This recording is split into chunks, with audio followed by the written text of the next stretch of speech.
Kebebasan adalah hal yang sangat dibutuhkan bagi setiap insan di dunia yang penuh kekang ini.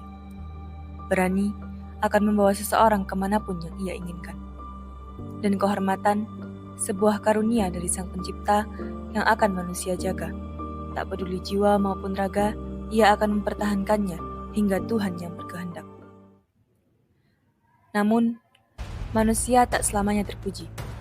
Bisa saja mereka merusak segala nikmatnya yang diberikan.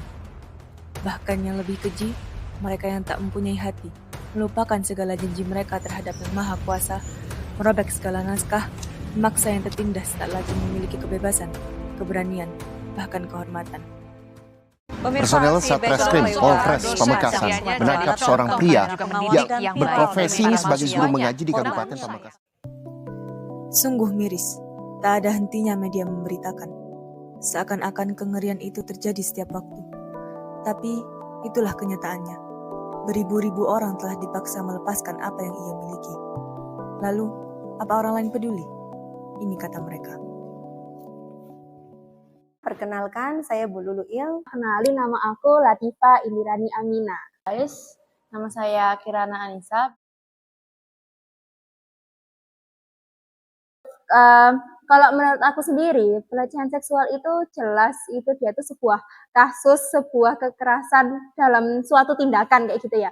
Menurut kacamata Bu Luluil sendiri, pelecehan seksual adalah suatu tindak kekerasan yang jelas merugikan orang lain dan itu merupakan trauma tersendiri ya bagi si korban. Jadi pelecehan seksual ya.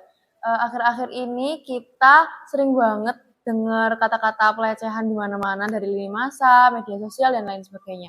Menurut aku sendiri kayaknya itu sesuatu masalah sosial yang amat penting banget dan harusnya nggak ada kejadian itu lagi sih dan bisa dicegah oleh beberapa hal mungkin jadi kita bisa menurunkan angka dari pelecehan seksual tersebut. Dulu waktu zaman kuliah ya, kebetulan Bu Luluil sendiri rumahnya di Jombang ya. Kampusnya ada di Malang. Kalau aku sendiri alhamdulillahirrahmanirrahim nggak pernah sih. Tapi kebetulan dari teman aku pernah mengalami hal tersebut gitu. Pernah banget, pernah waktu itu daerah komplek aku sendiri, daerah dekat rumah aku tuh di daerah Malang. Teman aku sendiri waktu itu kita tuh sekisaran usia 5 tahunan gitu. Jadi setiap seminggu sekali harus pulang PP naik bis lewat Batu. Oke, singkat ceritanya adalah dia menjalin hubungan yang harusnya dilarang banget ya dalam agama kita. Ya bisa kita sebut pacaran ya. Dan ya hal itu terjadi karena dia juga mengiyakan ajakan tersebut gitu. Ada seseorang datang, si korban ini datang, dia kalau nggak tahu tuh usia sekitar 35-40 tahun itulah sudah lumayan tua gitu ya untuk usia anak SD gitu.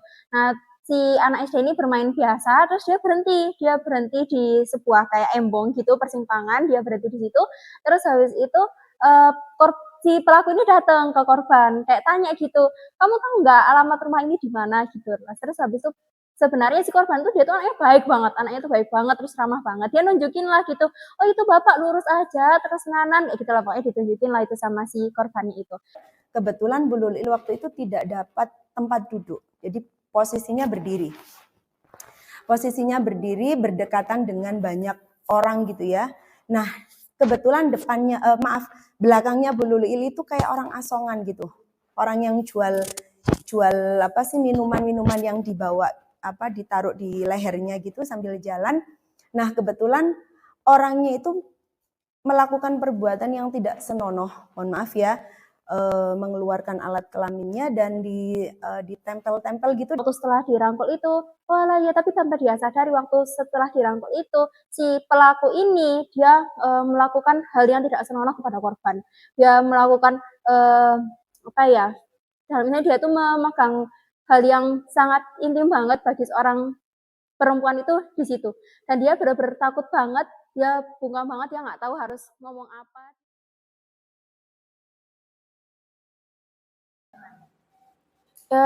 Miris banget sih sebenarnya kalau buat di pesantren. Kan seperti yang kita tahu kalau misalnya di dunia pesantren atau pondok kan harusnya lebih terjaga. Dengan kita tiap hari udah diajarin ilmu-ilmu agama, dan agama kita juga sangat-sangat melarang dan apa ya, udah jelas banget gitu kalau misalnya hukum perzinahan itu udah nggak boleh. Jadi harusnya nggak ada sih kata pelecehan atau kasus-kasus seperti itu di pondok pesantren. Oke, kalau misalnya kita lihat pelecehan seksual yang ringan ya, dalam konteks ringan kayak kita disiul-siul, terus kita kayak dipanggil kayak cewek gitu kan. Itu kan kayak sebenarnya tuh hal yang tidak senonoh, tapi bagi orang-orang tuh udah hal lazim, kayak ya udah biasa aja kayak gitu kan. Tapi dari situ kita tahu bahwa harga diri wanita sekarang tuh kemana kayak gitu kan. Kalau buat aku sendiri sih ya pasti kembali lagi dengan ilmu-ilmu agama itu tadi ya guys. Karena ilmu agama kita tuh udah jelas banget hal-hal yang harus kita hindari, hal-hal yang setidaknya harus bisa kita lakukan gitu. Setidaknya biar kita bisa membatasi diri dan juga melindungi diri sendiri dari ancaman bahaya di luar. Juga bisa dengan edukasi mungkin bagi beberapa pihak. Jadi nggak hanya satu pihak doang, korbannya doang atau pelakunya doang, tapi dari semua pihak agar bisa menindaklanjuti kasus ini dengan tegas agar tidak adanya lonjakan angka dari pelecehan seksual. Harga diri wanita sekarang tuh kemana kayak gitu kan. Nah, dari situ kita harus bisa benar-benar menjaga diri kita, mulai kita menggunakan pakaian yang tertutup, terus habis itu kita menundukkan pandangan kita, terus habis itu kita tuh bisa menjaga kalau kita ngomong sama laki-laki tuh kayak gimana sih, apakah kita kalau ngomong tuh harus mendayu-dayu kah, terus kita harus tegas atau kita harus marah-marah sama laki itu kan ada adabnya sendiri kalau misalnya kita ngomong, dan apalagi kita di agama Islam tuh emang udah diajarkan.